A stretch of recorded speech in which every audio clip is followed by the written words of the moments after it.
कभी किसी ऊंचे विशाल पहाड़ को देखकर सोचा है कि आखिर ये यहां आया कैसे? देखिए, ये सिर्फ चट्टानों के ढेर नहीं हैं। इनके पीछे हमारे ग्रह की, हमारी धरती की पूरी कहानी छिपी है। तो चलिए आज उन ताकतों से मिलते हैं जिन्होंने इन शानदार चोटियों को तराशा है। ये सवाल भूविज्ञान यानी जियोलॉजी के दिल में है। कैसे एक सपाट, शांत मैदान वक्त के साथ एक विशालकाय चोटी में बदल जाता है।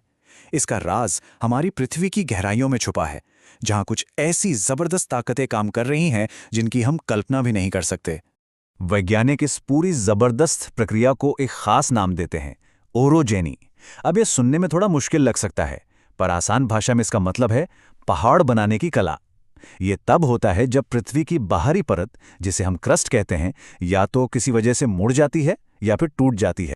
पहाड़ बनाने के पीछे असल में दो मुख्य तरह की ताकतें हैं। एक है संपीड़न यानी कंप्रेशन, और दूसरी है तनाव यानी टेंशन। सोचिए, कंप्रेशन फोर्स जमीन को दोनों तरफ से दबाती है, जैसे किसी चीज को निचोड़ा जा रहा हो, और टेंशन फोर्स उसे दोनों तरफ से खींचती है, जैसे कोई रबर बैंड हो।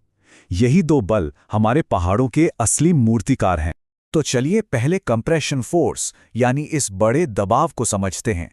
कल्पना कीजिए कि पृथ्वी की सतह को एक बहुत बड़े शिकंजे में कसा जा रहा है। तो क्या होगा? जब जमीन की सतह पर दबाव पड़ता है तो वो एक कालीन की तरह मुड़ जाती है, उसमें लहरें बन जाती हैं। जो हिस्सा ऊपर की तरफ मुड़ता है उसे एंटीक्लाइन कहते हैं, और जो हिस्सा नीचे की तरफ धंसता है उसे सिंक्लाइन कहते हैं। इससे चट्टानों में एक बहुत ही खूबसूरत लहरदार पैटर्न बन जाता है। यहाँ एक बहुत ज़रूरी बात है, हर तरह की चट्टान दबाव में टूटती नहीं है। खासकर अवसादी चट्टानें जो परत दर परत बनती हैं, वो टूटने के बजाय किसी लचीले प्लास्टिक की तरह मुड़ जाती हैं, और यही लचीलापन इन बड़े बड़े मोड़ों को बनाना मुमकिन करता है। और जैसे जैसे ये दबाव बढ़ता जाता है, ये मोड़ और भी ज़्यादा नाटकीय हो जाते हैं। एक सीधा साधा मोड़ पहले झुकता है, फिर पूरी तरह पलट जाता है, और आखिर में लगभग जमीन पर लेट सा जाता है। ये कुदरत का एक बहुत धीमा लेकिन बेहद शक्तिशाली नृत्य है। तो अगली बार जब पहाड़ों में उन लहरदार परतों को देखें तो याद रखिएगा, आप असल में पृथ्वी के इतिहास को देख रहे हैं जो चट्टानों में लिखा हुआ है। इसी प्रक्रिया ने हमारी दुनिया की सबसे ऊंची और शानदार चोटियों को जन्म दिया है। दुनिया की सबसे ऊंची चोटियां जैसे कि एवरेस्ट, केटू, कंचनजंगा, ये सभी इसी तरह के मुड़े हुए यानी अवलित पर्वत हैं। ये तब बने जब करोड़ों साल पहले भारतीय प्लेट यूरेशियन प्लेट से टकराई और बीच की जमीन सिकुड़कर आसमान की तरफ उठ गई। ये भूवैज्ञानिक शक्ति का एक अद्भुत नज़ारा है। लेकिन तब क्या होता है जब जमीन की परत मुड़ने के लिए बहुत ज्यादा सख्त या भंगुर हो? तब वो मुड़ने के बजाय टूट जाती है। तो चलिए अब पहाड़ बनने के दूसरे तरीके को देखते हैं, जो है भ्रंश या दरार पड़ना।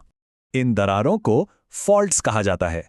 जब जमीन को खींचा जाता है और इसका एक हिस्सा नीचे खिसक जाता है तो उसे नॉर्मल फॉल्ट कहते हैं, और जब जमीन को दबाया जाता है और एक हिस्सा दूसरे के ऊपर चढ़ जाता है तो उसे रिवर्स फॉल्ट कहते हैं। दोनों ही मामलों में जमीन के बहुत बड़े बड़े हिस्से अपनी जगह से हिल जाते हैं। और देखिए, ये कोई छोटी मोटी दरारें नहीं है।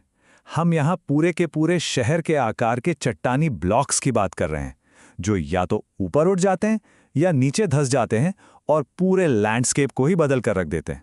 यहाँ दो जरूरी शब्द हैं। जो हिस्सा ऊपर उठ जाता है उसे कहते हैं हॉर्स्ट, यही हमारा ब्लॉक माउंटेन बनाता है, और जो हिस्सा नीचे धंस जाता है उसे कहते हैं ग्रैबन, ये एक घाटी बना देता है। इसे ऐसे याद रख सकते हैं कि हॉर्स्ट होस्ट की तरह ऊपर है और ग्रैबन गड्ढा है। इसका एक शानदार उदाहरण है अफ्रीका की ग्रेट रिफ्ट वैली, जहां एक पूरा महाद्वीप ही धीरे धीरे दो हिस्सों में टूट रहा है। यूरोप में राइन घाटी एक क्लासिक ग्रैवेन है, जिसके दोनों तरफ हॉर्स्ट पर्वत खड़े हैं। ये सभी पृथ्वी के टूटने के जबरदस्त उदाहरण हैं। अब आते हैं पहाड़ बनने के एक बिल्कुल ही अलग तरीके पर।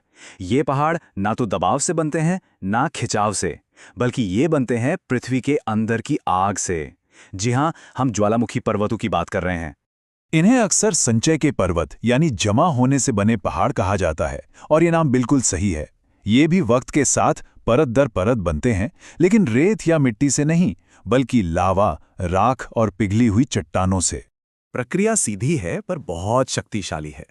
एक ज्वालामुखी फटता है, लावा और राख बाहर निकलते हैं और वो उसके मुहाने के चारों ओर जमा हो जाते हैं।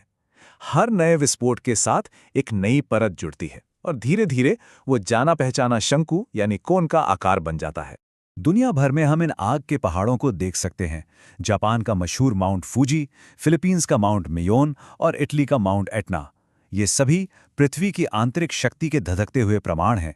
लेकिन किसी पहाड़ की कहानी उसके बनने के साथ ही खत्म नहीं हो जाती।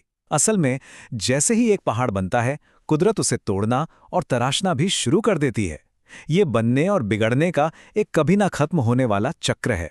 इन्हें अवशिष्ट पर्वत कहा जाता है।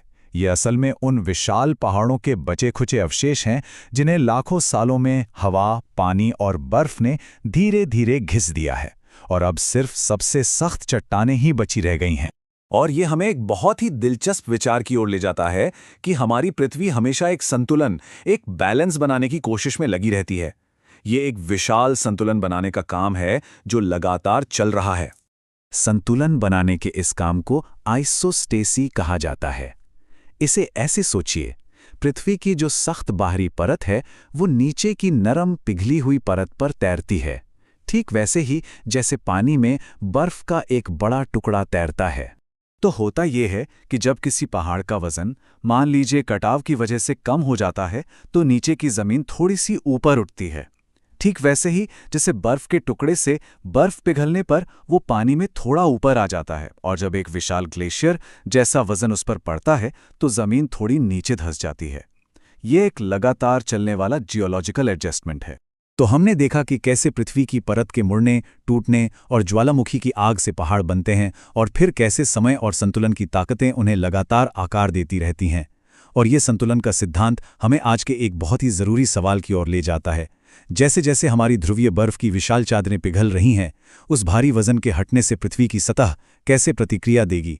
ये एक भूवैज्ञानिक नाटक है जो इसी समय हमारी आंखों के सामने हो रहा है, जो हमें हमारे ग्रह की लगातार बदलती प्रकृति की याद दिलाता है।